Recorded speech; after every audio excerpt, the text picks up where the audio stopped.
सत्ता की तो नहीं है, बात है एक संस्थान ढहने की।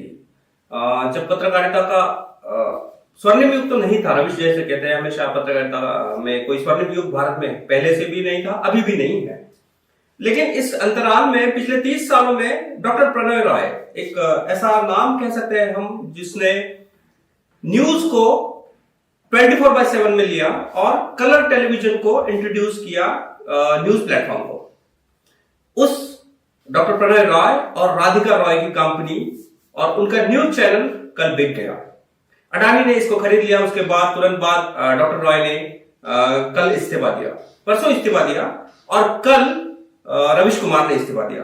घटना से बहुत बड़ी नहीं है, कंपनियां बिकती रहती है, इंसान भी रिजाइन करते हैं, लेकिन भारतीय लोकतंत्र के हिसाब से यह घटना एक चिन्हित करने वाली है जिसमें हमने अब मीडिया की आजादी खास तौर पे खो दी है। मैं ये क्यों कह रहा हूं? क्योंकि पहले ही सरकार की गोद में बैठे हुए सारे टीवी एंकर और सारे टेलीविजन चैनल हम देख रहे थे।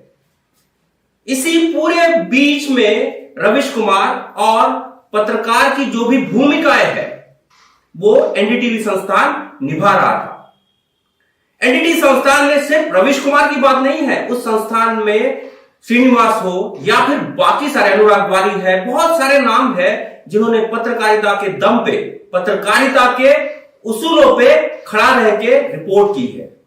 और सरकार से मैं आज की बात नहीं कर रहा हूं, एनडीटीवी के पूरे इतिहास को देख लीजिए, वो कोई भी सरकार हो उनको जिम्मेदारी से सवाल पूछे हैं। ये सारे सवालों में कल एनडीटीवी को टेक ओवर किया और हमने हमारी लोकतांत्रिक आजादी और मीडिया का एक संस्थान खो दिया। अच्छी बात यह है कि अभी टेक्नोलॉजी आया है। मैं आपको कुछ और चीजें बताऊं, उसके पहले एक चीज में, ये अभी का नहीं है। अगर हम 1972 की बात कर रहे हैं तो उसमें द इडियट स्टोरीज में, द बॉब वुडवर्ड में ये लिखा था कि मीडिया का तंत्र बदलते जाएगा और तंत्र बदलेगा तो सत्ता उस पर हावी होगी।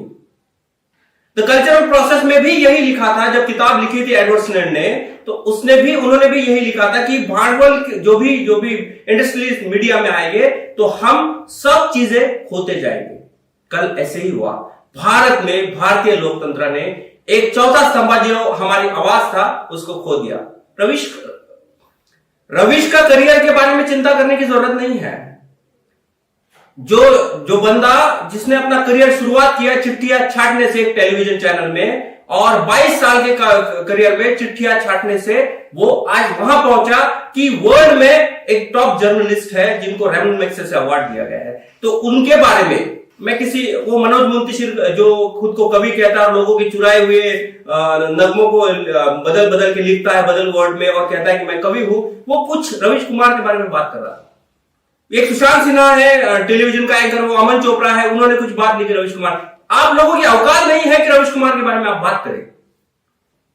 अगर आप में दम है तो एक बार प्रधानमंत्री से सवाल पूछ के दिखाइए।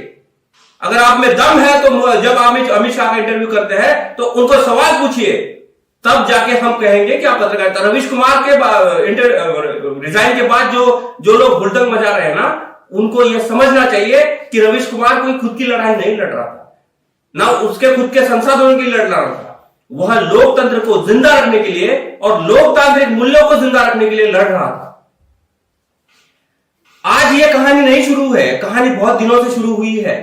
पुण्य प्रसून वाजपेयी ने रिजाइन किया, अजीत अंजुम ने रिजाइन किया, बरखा दत्त ने रिजाइन किया, ऐसे बहुत सारे नाम हैं जिन्होंने रिजाइन किया और आज भी अपने पत्रकारिता के दम पे पत्रकारिता वर्ल्ड में चमक रहे हैं। रविश का भी टेंशन मत लीजिए, 24 घंटे में ही 10 लाख फॉलोअर हो गए हैं और एक वीडियो 1.5 मिलियन 2 मिलियन व्यूज हो गए हैं। तो रविश कुमार का करियर के बारे में आप सोचिए मत। लगभग जो भी गोदी मीडिया में बैठे हैं ना, जो भी आप वो एंकर है या फिर वो सत्ता के नीचे कुचले हुए पत्रकार है, उनको अपनी खुद की चिंता करनी चाहिए।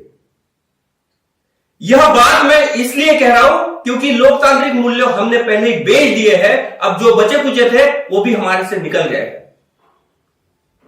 राहत इंदौरी साहब ने एक बात कही थी, लगेगी आप तो आएंगे कई गर्जन में, यहां पे सिर्फ मेरा मकान नहीं है। तो ये जो लोकतंत्र पे हत्या हो रही है, ये कॉर्पोरेट का मीडियाकरण हो रहा है, ये हमें, पूरी दुनिया को और पूरे भारत के लोकतंत्र को लीन लेगा।